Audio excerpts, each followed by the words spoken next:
চট্টগ্রামে জোয়ারের পানি আর টানা বৃষ্টিতে জলাবদ্ধতা দেখা দিয়েছে। হাঁটু থেকে কোমর পানিতে তলিয়ে গেছে মহানগরীর নিম্নাঞ্চল। জলাবদ্ধতার মধ্যে নালায় পড়ে প্রাণ গেছে ৩ বছরের এক শিশু।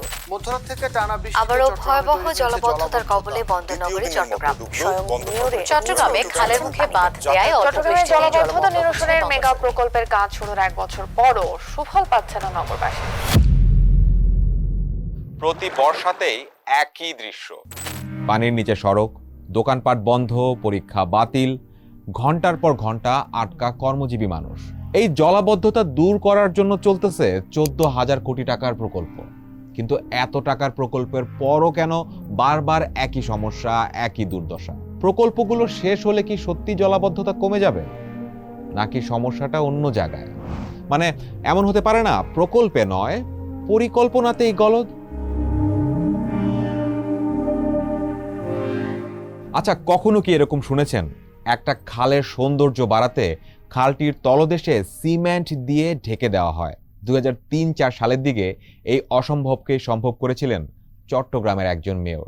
ভাবনাটা এরকম ছিল, পলি জমবে না, পানির প্রবাহটাও তাড়াতাড়ি হবে। কিন্তু বাস্তবে হইল তার উল্টাটা। কংক্রিটের উপরেই জমতেছে পলি, বর্জ্য আর ময়লার স্তূপ। শেষ পর্যন্ত যা হওয়ার তাই হলো, মাঠে মারা গেল পুরো উদ্যোগটাই। এবার বর্তমানে যেই 4টা প্রকল্প চলতেছে সেইগুলো নিয়ে একটু ধারণা দিই। 2টা প্রকল্প বাস্তবায়ন করতেছে চট্টগ্রাম উন্নয়ন কর্তৃপক্ষ বা সিডিএ। এর মধ্যে খাল উন্নয়ন প্রকল্প যেটা আছে সেটার প্রাথমিক বাজেট ছিল 5,616 কোটি টাকা। আর আউটার রিং রোড, মানে চট্টগ্রামের চারপাশ ঘিরে একটা বৃত্তাকার রোড হইতেছে, সেই প্রকল্পের প্রাথমিক বাজেট 2,310 কোটি টাকা। আরেকটা প্রকল্প বাস্তবায়নের দায়িত্ব চট্টগ্রাম সিটি কর্পোরেশনের। খাল খননের এই প্রকল্পের বাজেট 1,374 কোটি টাকা। শেষ প্রজেক্টটা করতেছে বাংলাদেশ পানি উন্নয়ন বোর্ড। বন্যা নিয়ন্ত্রণের জন্য নেওয়া এই প্রকল্পের প্রাথমিক বরাদ্দ 1,620 কোটি টাকা। সিডিএর 2টি প্রকল্পের প্রাথমিক বাজেট থেকে এখন পর্যন্ত খরচ বেড়ে দাঁড়াইছে প্রায় 3,479 কোটি টাকা, যা দিয়ে একটা আস্ত যমুনা সেতুর প্রায় 90% বানায় ফেলা যাবে। এই সব প্রকল্প শেষ হওয়ার কথা ছিল 2024 সালের জুনের মধ্যে, কিন্তু 2026 সালের জুলাই মাসে এসেও একটা কাজও পুরোপুরি শেষ হয় নাই।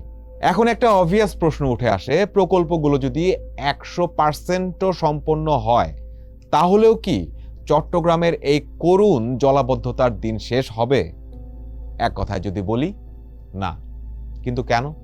সিডিএর 1995 সালের storm water drainage and flood control master প্ল্যানে খালের উল্লেখ পাওয়া যায় 72টি। তবে এখন সিডিএ খাল উন্নয়নের কাজ করতেছে কেবল 36টিতে। অর্থাৎ নিজেদের মাস্টার প্ল্যানের প্রায় অর্ধেক খালই এখন প্রকল্পের বাইরে। কিন্তু 1995 সালে নিজেদেরই করা সিডিএর মাস্টার প্ল্যান থেকে বাকি খালগুলো কেন বাদ পড়ে গেল? সেখানে আমরা গেলাম, ওয়াটার ডেভেলপমেন্ট বোর্ডের প্রেজেন্টেশনটা দিলেন সিডিএতে।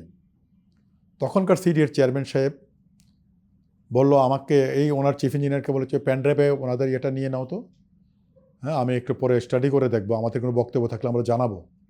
বলে উনি পেন ড্রাইভে তো সমস্ত প্রেজেন্টেশনটা নিলেন। নিয়ে আমরা শুনলাম, পরবর্তীতে কতটুকু জানি না, সত্য মিথ্যা তো আমি দেখি নাই, শুনেছি যে ঢাকার একটি মানে বড় আকারের কনসাল্টিং ফার্মে এটা নিয়ে গিয়ে সেখানে বসেই ফিজিবিলিটি স্টাডি ওখানে বসেই বানানো, ওখানে বসেই প্রকল্প তৈরি করা, ফিল্ডের সাথে কোনো যোগাযোগ নেই। এবং প্রকল্প তৈরি করতে গিয়ে তিনি বাদ দিলেন যে বিষয়টি, সেটি হচ্ছে ওই জলাধারগুলি, রিটেনশন পন্ডগুলি বাদ দিলেন কিছু রেগুলেটর, যেটা সিডিএই প্রস্তাব করেছিল সিডিএর মাস্টার প্ল্যানে, বন্দরের সাথে, বন্দরের ভূমিতে যে ভূমিগুলি মালিকানা বন্দরের, ওইটা বাদ দিলেন। উনি বন্দরের সাথে টাগ অফ ওয়ারে যাবেন না। আবার হালদার পরে শহরের বাইরে যে অংশটা, যে দিক থেকেও পানি আসতে পারে হালদা হয়ে, ওইগুলি বাদ দিলেন, কারণ ওই এলাকার মানুষ সাফার করলে ওনার কিছু আসা যায় না। ছেটে ফেলার সময় উনি কি নিলেন, মাস্টার প্ল্যান নিলেন কাদের? তখন ওয়াসা একটা মাস্টার প্ল্যান প্রণয়ন করছিল। ওয়াসা একটা মাস্টার প্ল্যান, আমাদের যে কোনো লোকই কিছু তৈরি করা তো কিছু টাকা পয়সা খরচ, ইনভেস্টমেন্ট করলে সেখানে ইনভেস্টমেন্টের কারো স্বার্থ হাসিল হয়। ওয়াসাও একটা মাস্টার প্ল্যান করলো, যেহেতু এটা ওয়াসার এই মাস্টার প্ল্যান করার কথা না। কেন আসলাম, 72টি খালটা হচ্ছে 1995-এর মাস্টার প্ল্যানে 72টি খালের উপরে ওনারা পরামর্শ দিয়েছিলেন কি করতে হবে। এবং ওয়াসা যখন মাস্টার প্ল্যান প্রণয়ন করে তখন তারা 57টা খাল নিয়ে চিন্তা করলো। 57টা খাল থেকে এই প্রকল্পের মধ্যে আসলো 36টা খাল। 1995 সালের মাস্টার প্ল্যান থেকে যে কেবল 36টি খালি উধাও হয়েছে তা না, সেই প্ল্যানের অন্যতম কার্যকরী দিক ছিল জলাধার। সেটাও বাদ দেওয়া হয়েছে বর্তমান প্রকল্প থেকে। 2 থেকে 10 একরের এই প্রাকৃতিক জলাধারগুলোর খুব গুরুত্বপূর্ণ একটা কাজ ছিল, সেটা হলো হঠাৎ ভারী বৃষ্টি যদি হয় সে সময় পানি কিছু সময় ধরে রাখার জন্য এগুলোর ব্যবহার হইতো, মানে একটা বাফারের কাজ করত। কিন্তু বর্তমান প্রকল্পে কোনো জলাধার না রাখায় সেই বৃষ্টির পানি তাড়াতাড়ি সরে যাওয়ার বা জমার কোনো বিকল্প জায়গা আর নাই। ফলে বৃষ্টির পানি দ্রুত সরে যাওয়ার কোনো সুযোগ এখন আর থাকতেছে না। আবার অন্যদিকে এই খাল খনন ও উন্নয়ন প্রকল্পের আরেকটা সমস্যার দিক হলো এগুলার কার্যকারিতা। খালগুলোতে জোয়ার ভাটা আর বৃষ্টির পানি ঢোকা এবং বের হওয়া নিয়ন্ত্রণের জন্য স্থাপন করা হয়েছে স্লুইস গেট। তবে অনেক জায়গায় দেখা গেছে যে গেটের প্রস্থ মূল খালের চেয়ে ছোট, ফলে অতিবৃষ্টির পানি দ্রুত বের হতে পারতেছে না। সিডিএর এই প্রজেক্ট বাস্তবায়ন করতেছে বাংলাদেশ সেনাবাহিনীর 34 ব্রিগেড। তাহলে প্রশ্ন আসে, সিডিএর সক্ষমতা না থাকার পরেও কেন এই প্রকল্প বাস্তবায়নের দায়িত্ব দেওয়া হলো তাদেরকে?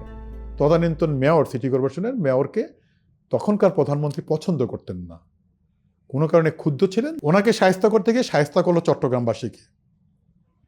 এবং সিডিএকে যখন দেওয়া হলো, সিডিএ তো এই কাজের যোগ্য নয়।